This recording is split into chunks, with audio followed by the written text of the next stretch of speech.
Okay, welcome back, students. We are going to get started now on talking about objects. So we keep hearing that Java is an object-oriented programming language, but we haven't really talked about what objects are or how they're different than the things we've already learned. So sometimes it might be easier to see an example first a little. So this is a main tester. You'll notice this rock object that's being created. It might even look it might remind you of the scanner syntax, like scanner n equals new scanner and then system.n. And that's because scanner is also a reference type. That's an object type. So we've been using objects here and there. We haven't been creating our own templates. So we're going to start doing that. So you'll notice here we create a rock called X with these arguments. We create a rock called Y with nothing. And we create a rock called Z with these arguments. And then we print the rocks out. And then we break Z in half. And then we print the weight. We get the weight of all three of them and we print the weight. And so here we see this dot notation, which we've seen with, again, our scanner input.next, input.nextInt, that kind of thing. So we're seeing this dot notation, which is goes in line with our objects that we create. So we can go ahead and run this, and we see that when we print out this rock X, it says gray 2.9 pounds.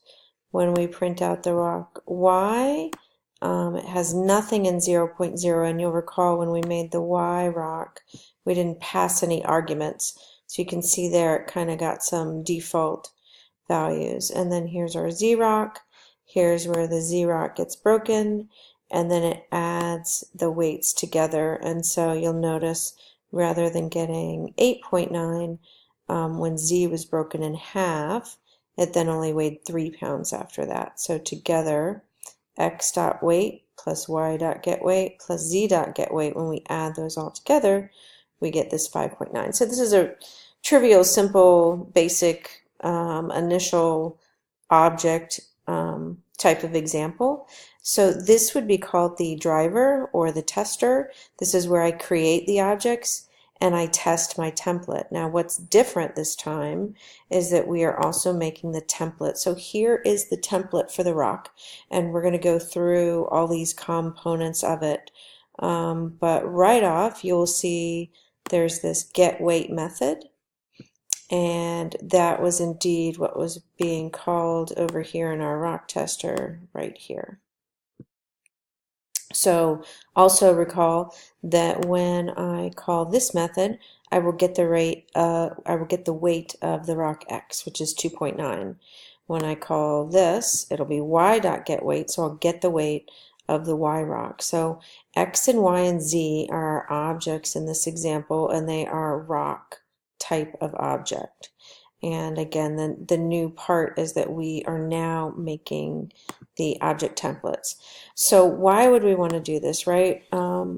What is the point of objects? So objects allow us to put together variables together in two groups based on certain objects. So if I wanted to make a rock in that example, a rock has certain qualities and it can do certain things, or we can, for this trivial example, we can talk about things that a rock can do. So rather than making isolated integer variables and string variables and having these scattered variables, objects lets us collect them into one cohesive unit, and that would be this rock template. So I can keep all the qualities of the rock and all the things it does. So the objects do model real-world objects, so anything you can think of in real life, if you think about what it has and what it can do, you could create a template in a program to then create objects of that type. So let's look a little deeper here. So we want to think about that rock class that I showed you before, this rock class, this is like a cookie cutter. So it's just a template for making a basic rock. So notice when we had the rock tester, we made different types of rocks with different values. So in the cookie cutter example, the cookie cutter, the template, is for making the cookies, and then we can ice them and put different things on them. We could have chocolate chips, and so the decorations is when the objects get made. But we start with this basic template for what that object will have and what it can do. So we want to think of it as a blueprint, and again, it describes what the object can do and also what it has. So usually one of the terms you'll hear is resource class. So in my example, the rock, not the rock tester, but the rock is the resource class, and it's giving me the blueprint of a rock. So it's telling me what rocks have and what they can do.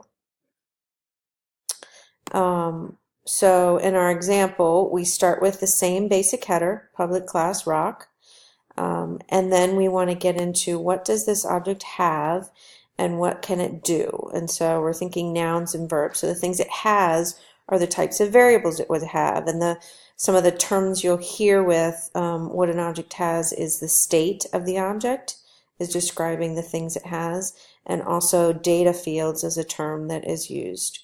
So when we're thinking about what the object can do, what we can do with it, then we are referring to the methods or the behavior of that particular object.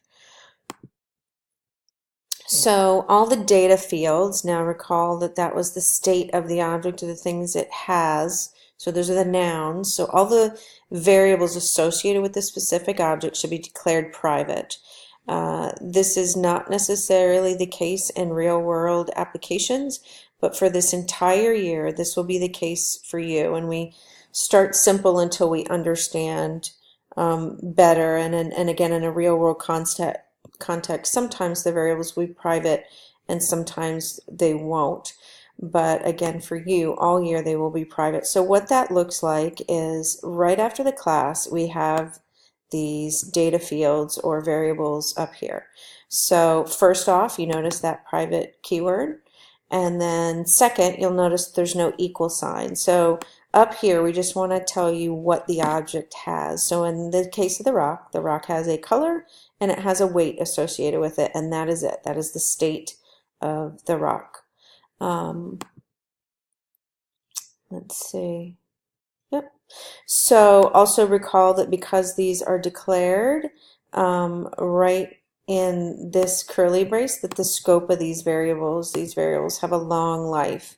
And so they're not declared inside a method, but those are indeed what the object has. And so going to our example, sometimes it's easier to see with an example. You can see that indeed rock X has a color and a weight. Z has a color and a weight. Y, we didn't give it a color and a weight, so it kind of got given a default color and weight. So that comes from the state as it was defined, these private variables up here. So now then we get into the constructor. So constructor is a term you hear with objects in Java. But any type of object-oriented programming is going to have something like this. So when I create an object, the initial values it gets, so normally when we create an integer, we say, int num equals 3. So 3 is the initial value. Well, to give an object an initial value, we have these constructors. And so they construct the original object. We can certainly change the object later. It's just these are the initial values. So a default constructor is what we saw was happening with Y, where nothing was passed when I created it. So this is where we call the constructor, and nothing was created with it. So that was calling a default constructor to make that rock. we can have other constructors, so we can pass initial values and actually initialize the rock with some values, which is what we saw in the X and the Z example. So right over here, when we say new rock, this piece right here is calling a constructor. This is calling a constructor. This is calling a constructor. So you'll notice we have a 2-arg constructor, and this is our default constructor that gets called. Now this is the call to those constructors, and just like methods, you then actually have the definition of. So if we go to our rock class, here is our default constructor. So for Y, when we created that rock Y and we passed nothing, that called this constructor, and it gave it a color of nothing and a weight of 0. For X and Z, we passed 2 arguments, and so they called the 2-arg constructor. So the first thing, or some of the things you'll notice about constructors and all the methods we'll be using for now, is that keyword static goes away. So that keyword static has to do with whether I am making an object template or not. Every program we have made up to this point has not been an object template. It's just been standalone methods. So those are static methods. Now that we're creating this object rock, we take that static word off. For the constructors, you'll also know that a constructor header, while it can have parameters, it has no return type. So there's no void, no int, no nothing. So constructors have to match the object type, or the object class, exactly. So this is capital R rock, so the constructors are capital R rock. So both get that name, and it matches exactly upper and lowercase letters. But we get rid of static, and there's no return type.